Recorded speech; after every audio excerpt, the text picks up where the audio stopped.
Annabel was raised by a woman the world had forgotten, but heaven never ignored. Her mother, Mrs. Clara, was a single parent who carried life on her back and hope in her chest. She sold vegetables by day, washed clothes by night, and still found strength to smile at her daughter. To Annabel, her mother was everything: father, friend, and protector. When Annabel finally gained admission into the university, the joy in their small home was louder than any celebration. That evening, as rain tapped gently on their zinc roof, her mother sat her down. "My daughter," she said softly, holding Annabel's hands, "higher institution is a mixture of good and bad people. No one may stand by you when things go wrong. So always do what is right.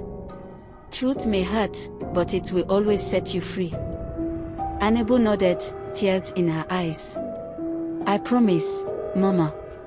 I'll make you proud." The following morning, she left for school with dreams bigger than her suitcase. At the hostel, Annabel met Precious, her roommate. Precious was beautiful, confident, and worldly. She came from wealth and lived without limits. Where Annabel saw caution, Precious saw opportunity. Yet despite their differences, they bonded. Annabel buried herself in her studies, determined to succeed. Life was simple, until the phone call that shattered everything. "Your mother collapsed," the voice said. "She's at the community hospital." Annabel rushed home, her heart racing faster than the bus. Her mother lay unconscious, machines beeping softly beside her. The doctor's words fell like stones. "Heart failure. She needs a transplant abroad. 15 million. Annabel's niece weekend. Call her husband or any family member," the doctor added. That was when the truth crushed her. She had no one. No father. No relatives. Just her mother. She stayed by her mother's bedside for 3 days, praying, crying, barely breathing. School no longer mattered. Then Precious called. Annabel poured out her pain, begging for help. Precious was silent for a moment before saying, "I can't give you the money, but I can show you how to get it." Desperation drowned wisdom. That night, Precious asked questions that unsettled Annabel about drinking, smoking, dressing differently. "If you want your mother alive," Precious said firmly, "you must do what I say." Annabel nodded, fear and hope colliding inside her. They went out that night. To places Annabel had never imagined entering. She felt lost, numb, guided only by Precious's voice. By morning, money had entered her account, more money than she had ever seen. She sent it to the hospital immediately. "Are we doing the right thing?" she whispered. "Did the right thing give you money?" Precious replied. "You need money now, not morals." Days blurred into nights. Men with power and promises. Each time, Annabel told herself it was temporary. Each time, she sent money to the hospital. Then the call came. She didn't make it.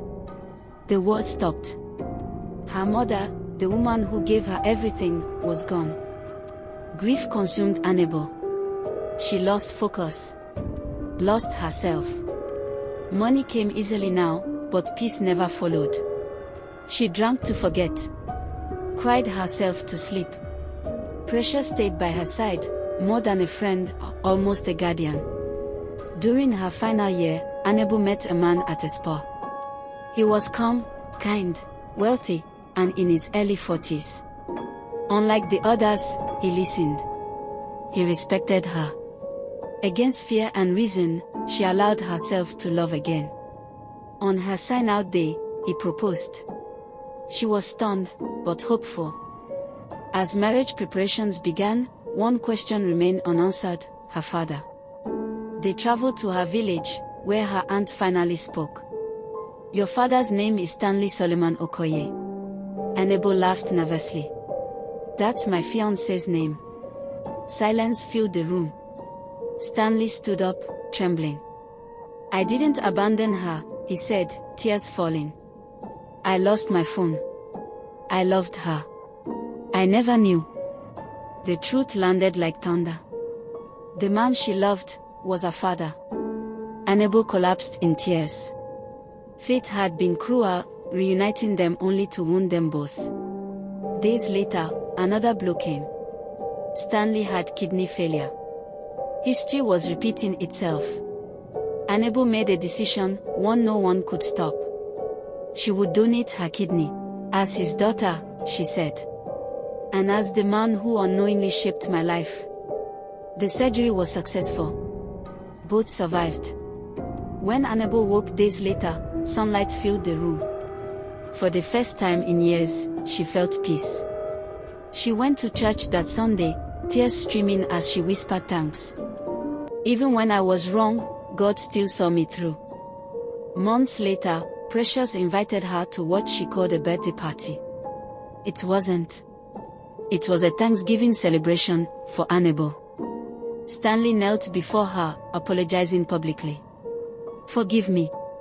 Let me be your father from now on. Annabel lifted him and hugged him, not as a lover, but as a daughter finding her home. Cheers filled the hall. Then Anthony, Stanley's friend, knelt before Precious and proposed.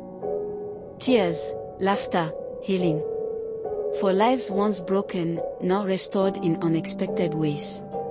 And Annabel finally understood her mother's words, truth may delay. But it always finds its way home.